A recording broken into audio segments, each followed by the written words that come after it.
Today on the Everything 80s podcast, why did Stephen King hate The Shining? I was thinking along the lines of no TV and no beer make Homer something. Go crazy? Don't mind if I do!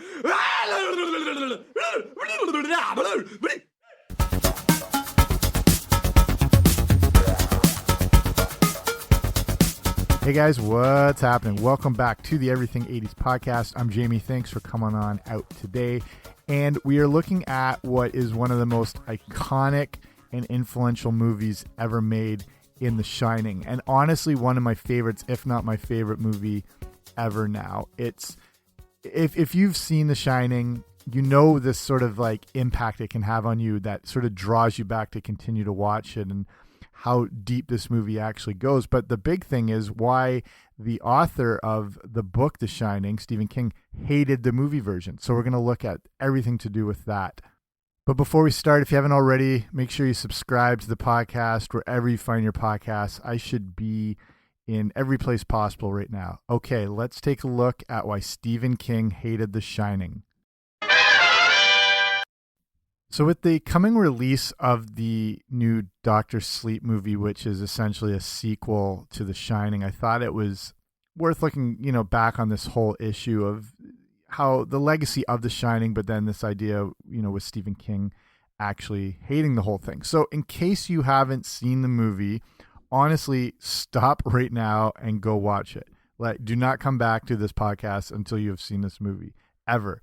So if you need a recap to kind of put everything into place, the movie revolves around the Torrance family, father Jack, mother Wendy, and son Danny. Little Danny is seemingly a little disturbed, and he has an imaginary friend he talks to called Tony. Jack is a part-time writer, a part-time alcoholic, and has taken a caretaker job at the Overlook Hotel in Colorado. He and his family will spend the winter there while it's closed, keep an eye on the place, keep it up and running, but it also gives Jack time to write. So during his job interview, he finds out that there was actually a brutal murder at the hotel years ago by the old caretaker who murdered his family. The guy apparently went stir crazy, but they also share that the hotel, maybe is not what it seems. It was built on an old Indian burial ground, and there may be some haunting potential issues, but it's not enough to deter Jack. So things start out well enough, but then some weird things start happening around the hotel. Danny sees some creepy twins, a tennis ball rolls in front of him out of nowhere. Danny has met, while they're getting a tour of the hotel, he's met an older man who also possesses what's called the Shining. It's a way people are able to talk to each other through their minds. And that's the great Scatman Crothers playing Halloran. So with this Shining, Danny has foreseen some of the terrible situations that will unfold at the Overlook. These things start to slowly come to fruition, and we see Jack starting to unravel a bit. Over the course of the movie, he encounters a ghost bartender in the hotel's grand ballroom. We find Danny bruised and shaken up, and Wendy believes there's a crazy woman living in room 237. Jack has another encounter with this ghostly woman. Then he arrives at the full New Year's Eve party, which is attended by hundreds of people in that same ballroom. Jack meets the ghost of Grady, who is one of the last caretakers, and Grady tells Jack he must correct his son and wife from the way they're acting. Danny now has kind of connected and reached out to Halloran using The Shining, which makes Halloran spring into action to get to the hotel because he knows what is potentially able to transpire. So Jack is now flipped out. He's taken out with a baseball bat by Wendy. Wendy locks him in the pantry room in the fridge, and then finds out Jack has sabotaged any way for her and Danny to escape.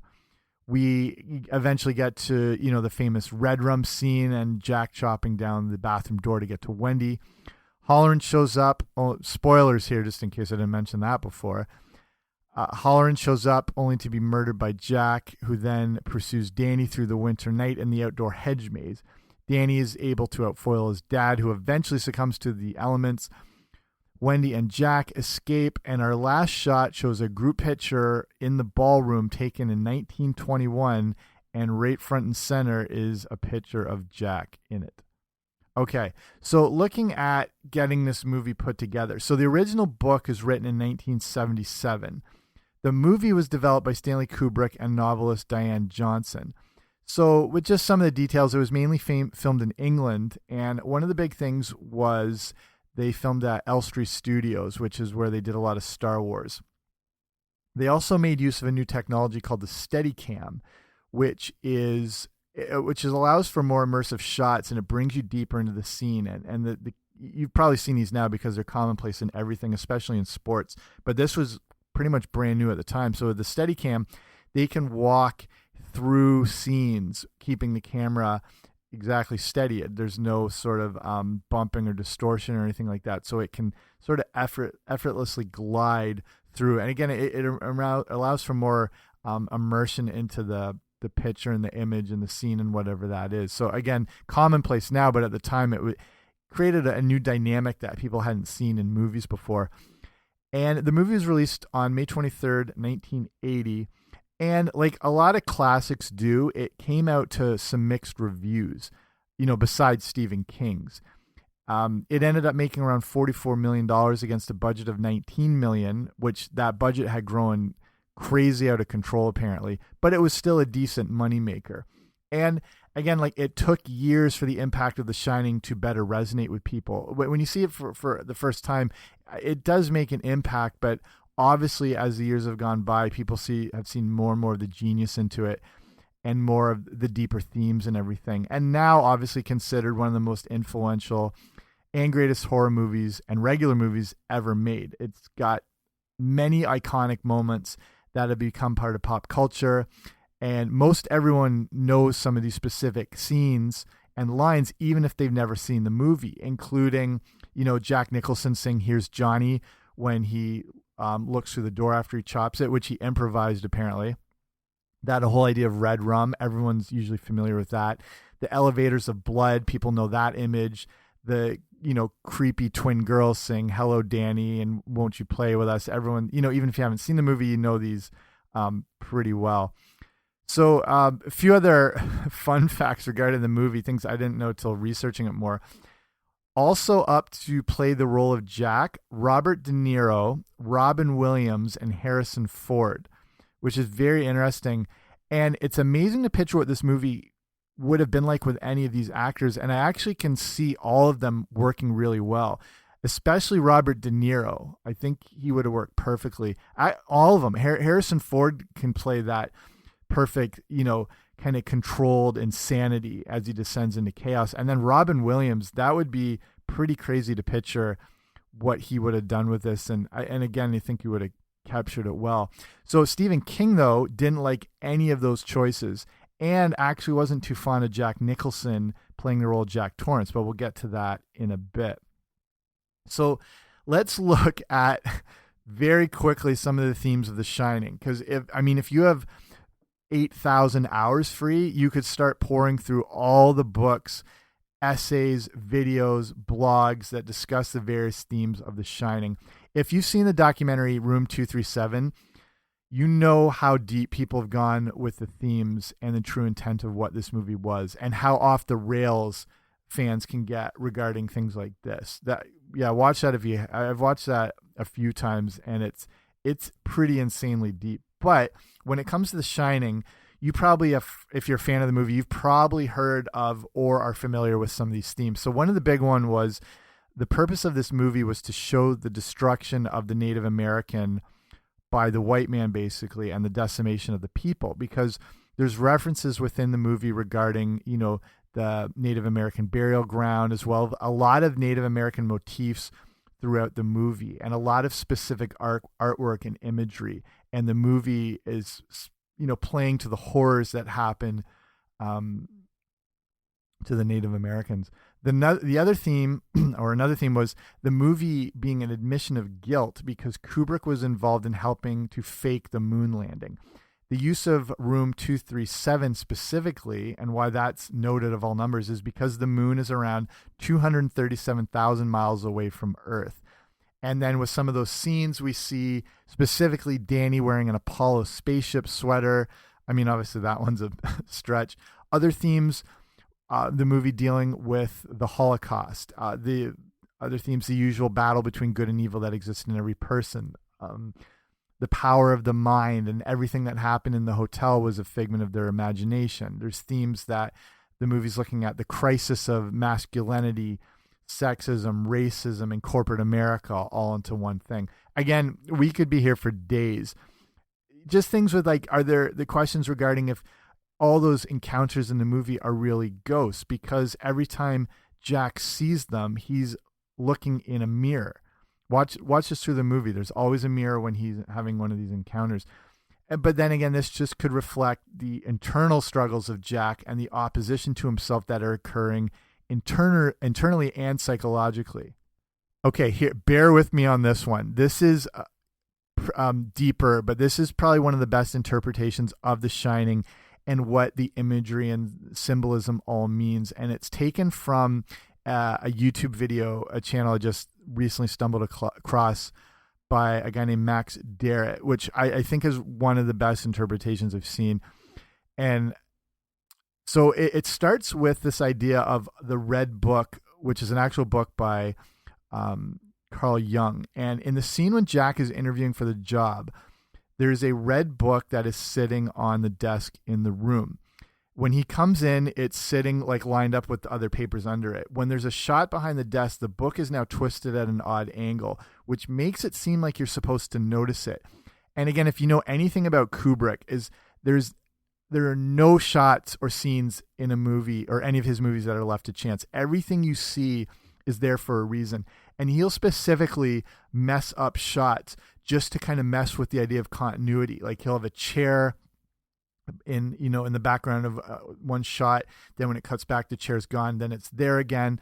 And again, specifically with this movie and the Overlook Hotel, that might relate to some of the supernatural effects that are going on. But this book was pointed out to be called the Red Book, or Liber Novus, by Jung. And some say that this book is actually a hotel guide, which are also read. But anyway, the themes that come from this are the connections with the psychology of Carl Jung. So the narrative, along with Kubrick's, I believe, is about striking the balance between the supernatural and the psychological. The idea here is that the Overlook Hotel is actually the main character of the movie, and that it's the external representation of the internal conscious mind. Hopefully I can break this all down, but the theory, this theory explains that there are three states of consciousness that every person has: the conscious, the unconscious, and then the hypnagogic, which the hypnagogic state exists between the conscious and the unconscious, and it's where the two sort of blend together. And this is what the hotel represents, that part of our psyche.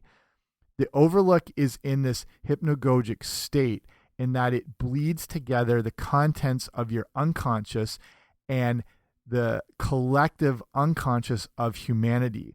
And that may be why of all the blood that comes out of the elevators, these two kind of consciousness are bleeding together. In the hotel, psychic content from the mind comes alive. When Danny and Halloran shine together, it's a connection between their unconscious, and it's thought the hotel can do this as well. The problem is it's sending violent connections to Jack, as the hotel is believed to have a collective unconscious. And this is the type of unconscious that is built into us that has primitive origins. And we seem to have this human default mode to be violent and to be evil, and it's built into us. And again, it's primitive and it's for survival. The same mindset is built into the Overlook Hotel, which is now sharing it with Jack and Grady and any past incidents of violence. So this all kind of comes together because of the maybe the killing of the Native Americans, and that left behind a psychic energy in the hotel, which again gets passed on to Jack. So the hotel's ability to shine is also why Danny is able to see those visions of all the death that will eventually come true. So the hotel also shares this energy by showing us images that are part of that, that primitive consciousness. And we're able to identify with them on sort of like a very animalistic nature. That's why when we see images of blood, the decaying woman, the death, things like that, we can resonate with those images because they're built into our primitive consciousness and we identify them well. It's also why they also call this an ancestral experience. And it's probably, again, why we see the blood, the skeletons in the ballroom, the decaying women, because of the connection we have to that. So, I mean, that's just the rough summary of it. Basically, the hotel has an evil subconscious, and it can connect those thoughts by shining into the unconscious of other people. And that's to represent that same battle that happens within our own minds. We have these primitive and sort of dangerous and evil thoughts, and it's about trying to push those away and ignoring and sort of suppressing all that kind of primitive ancestral experience that's built into us, and that's sort of represented by the evils of mankind and being in conflict with himself and herself, or mankind's self, the whole time. So again, it's a little kind of deep. Hopefully I explained that well. But that's probably one of the best interpretations I can see, is that that battle and ignoring all that happens within the psyche. And so to get back on track with the movie, and if you haven't gathered by now, this movie is very iconic and it's important and it's deeply analyzed and relevant. So why did Stephen King hate it? The good news is we have a lot of answers from his own mouth. And a lot of this comes from an interview by the TCM documentary called A Night at the Movies, The Horrors of Stephen King. So let's look at 5 specific reasons why he hated The Shining. The first one was he didn't think the characters were developed enough. King believes there isn't a real character arc throughout the movie the way there is in the book. He believes this specifically with the character of Jack. In the book, Jack Torrance starts out as a normal, happy guy and then has a real descent into horror and madness. In the movie, it appears Jack is unhinged right from the get-go. Something just seems off about him, and it doesn't take long for him to unravel. Even just right at the start, watch the scene where Jack's waiting to go in for his interview. He's reading a Playgirl magazine that either he brought or has it, but he has it out in the open. And I don't know if that's just a kickoff to what you can expect from this guy. But, right away, the way Jack Nicholson also played him, there is this craziness to him immediately. And King didn't like this because Jack didn't get to follow the path he had set out for him in the book.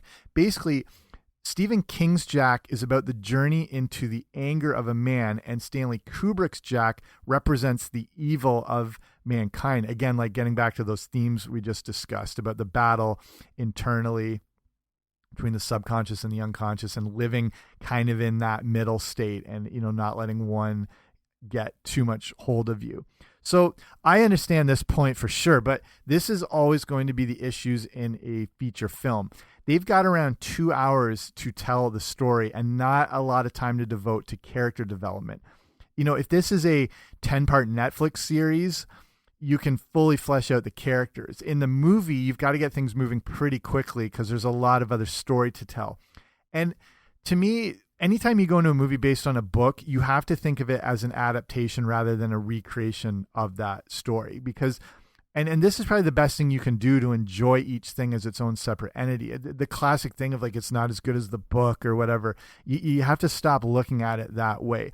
The average book could take you, say, 8 to 10 hours of real time to read it. So obviously there's so much more detail that they can go into. With a movie, they've got to pretty much throw you right into the story and that world. And I'll touch upon this with, as a good example, Ready Player One, if you're a fan of 80s related things in pop culture. We'll get to that in a bit. Second reason Stephen King didn't like The Shining was, and I mentioned before, he didn't like the casting of Jack Nicholson. And Stephen King thought that Nicholson was now too famous an actor to be in the movie. So Nicholson had just come off of One Flew Over the Cuckoo's Nest and is now a superstar and a very high profile actor. King thought this would detract from the movie, as you're now watching this star, this familiar actor, perform, as opposed to watching Jack Torrance. And in King's mind, he thought the part would be better played by an everyman type actor like Jon Voight. And he even wanted Christopher Reeves to be Superman himself, to be perfect for the role, and wanted him cast in it, which I could 1,000,000% see Christopher Reeve playing this. I think very well too, because he's kind of got that quiet, he seems like an accountant, like a guy next door, but you could see he could kind of descend into this madness pretty well. And I do understand and kind of agree with this issue King had, because I have the same problem whenever I see big name actors cast in certain roles. And studios obviously want the best talent and stars to create interest in their project, but I think it can detract from the role they're trying to play. And the best example, and even though he's amazing, is Tom Hanks. To me, he's an incredible actor, but I don't see the character anymore. I just see Tom Hanks, no matter who he's playing. It's almost like I'm watching Tom Hanks, the man, just going through the lines. Like, he's still, giving a good performance, but I don't. Like, if you've seen the trailers, again, it's not out yet, so I can't fully say, but the trailers for the Mr. Rogers movie, I just don't see him dissolving into the character of Mr. Rogers. I just see Tom Hanks performing again, and I find that distracting, compared to good example, like, say, Daniel Day-Lewis or Gary Oldman, like, fully transform into those characters. But then again, that a lot of that is due to makeup and costumes and everything like that. Not taking it, that's just the best example I can think of, and that's the problem Stephen King had, that you're not watching Jack Torrance, you're watching Jack Nicholson, this famous actor, and he was not even on his way to how famous he was going to become. Third reason King didn't like The Shining, he didn't think there was enough substance to the movie. And this one is obviously tough to see eye to eye with them on, just because of how this movie needed more time to evolve and develop. He thought the movie was very striking and had very strong visuals, but that's as far as it went in his mind. He compared the movie to a beautiful car with no engine. He believes those striking images are surface and not substance. And again, disagreeing. This, I think, is just not letting the movie sink in and making an impact. The same thing it did with audiences and all these other movies. Think like 2001: A Space Odyssey. People hated that movie at first, and now it's considered, one of the best of all time. It took the public a while to go deeper into the themes and the tone of The Shining, and now that the time has passed, you see how much substance there is in every frame of this movie, and the themes run so deep, just with the ones I just explained before, and that's just touching on some of them. The movie will be open for interpretation, I believe, for as long as movies exist, and no one's ever going to be able to land on a definitive explanation to fully explain it and to narrow and nail down all these themes. I think, and this is which happens with movies, I think because the images are so striking in The Shining, they do distract you from any underlying theme or motif that it's trying to convey. But over time, we've seen how The Shining is this perfect combination of visuals and theme. And the problem, obviously, for a movie is it is a visual spectacle, and it has to be a visual spectacle because it's a visual medium. It needs the imagery, and there's just no way around that. Okay, the fourth problem Stephen King had was the difference between warmth and cold, and this might be the biggest issue separating the movie from the book. And this may come down to the ideological differences between Stephen King and Stanley Kubrick. At the end of the book, spoilers again here, the hotel is burnt to the ground. In the movie, Jack freezes to death. And King sees this as the actual difference between warmth and cold. The main reason for this is because King wanted warmth and fire and everything because he sees the Overlook Hotel as representing hell. so it needed to burn down in flames. The problem is Stanley Kubrick didn't believe in hell, so he didn't want to go that route with the movie. Kubrick preferred that Jack freezes to death and that there be no inclusion of fire or hell-like imagery. And this may be at the core of why Stephen King hated The Shining. The book is hot, the movie is cold, if you really want to simplify it. And the fifth reason here is that the portrayal of Jack maybe hit a little too close to home for Stephen King. So to understand this, you have to know a little bit of the backstory of Stephen King. And the man has not been without his demons, and he's never shied away from admitting this, especially in the 70s. The portrayal of Jack in the movie, maybe felt too familiar. The movie takes this different portrayal of Jack, from the book, which inadvertently mirrored that of King. In the movie, as with his own life, you have the story of a writer who's the father of a young child and has issues with rage and substance abuse. So Stephen King had been going through this exact same scenario and had admitted to feelings of antagonism towards his own children. These traits were reflected in Jack, and again, this might have just been a bit too much to swallow. So that's the five main reasons here. And to sort of start winding this whole thing down, like I mentioned, I want to touch on Ready Player One for a few different reasons. And the first is that this is another perfect example of not expecting a movie to be just like the book. The world in the Ready Player One book is so, and I did a whole podcast on this if you want to look back on the previous episodes. This book is so deep and expansive, and that just cannot be reflected in a film because mainly there's not enough time. Technologically, there is the capability now to recreate anything, which, movies like this 15 years ago plus wouldn't be able to be recreated. In Ready Player One, the book has so much more backstory on the history of Wade, the Oasis, where he grew up.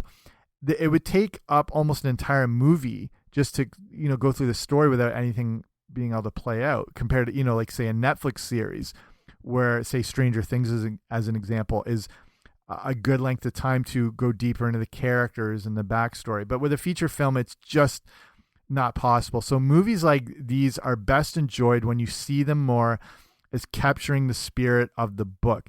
And the other thing, just including Ready Player One, is the brilliant use they made of referencing The Shining. And hopefully you've seen this. If not, during one of the searches for one of the keys, the main characters are taken into a recreation of The Shining where they have to navigate through the movie based on their knowledge of it, which this was not in the book. This was created specifically for the movie. And to me, the best part of the movie and a perfect tribute to The Shining and Stanley Kubrick, and one of the best scenes I'd seen in a movie in a long time. Pretty amazing. Okay, so wrapping it up, that's why Stephen King hated The Shining.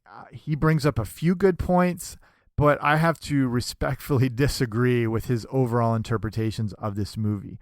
And like I said, The Shining is a movie that stays with you long after you've watched it. And for me, you always find yourself like excited to watch it again. Like you can't wait to see it. It's become part of pop culture and it's woven its way into the fabric of cinema.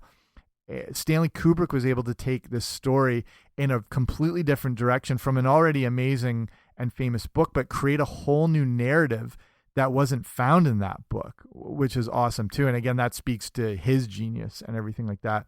They did release a Shining TV series. I don't know if you remember this, in 1997. And this was King's attempt to display more of what he had in mind with a movie version. But again, it was a TV series, so it could go a little deeper. But it wasn't that successful. And it had the problem of trying to, surmount and outdo one of the greatest movies of all time. Okay, let's call it a day there. Hopefully you like this episode and makes you appreciate more some new things you didn't know about The Shining. And again, there's always things to be learning about this movie. So thanks for checking it out. If you know anyone who might like this episode or is interested in Shining related things, feel free to share it with them. Again, if you haven't already, make sure you subscribe wherever you find your podcast. I should be there. That's it for me. I'll see you later. Bye.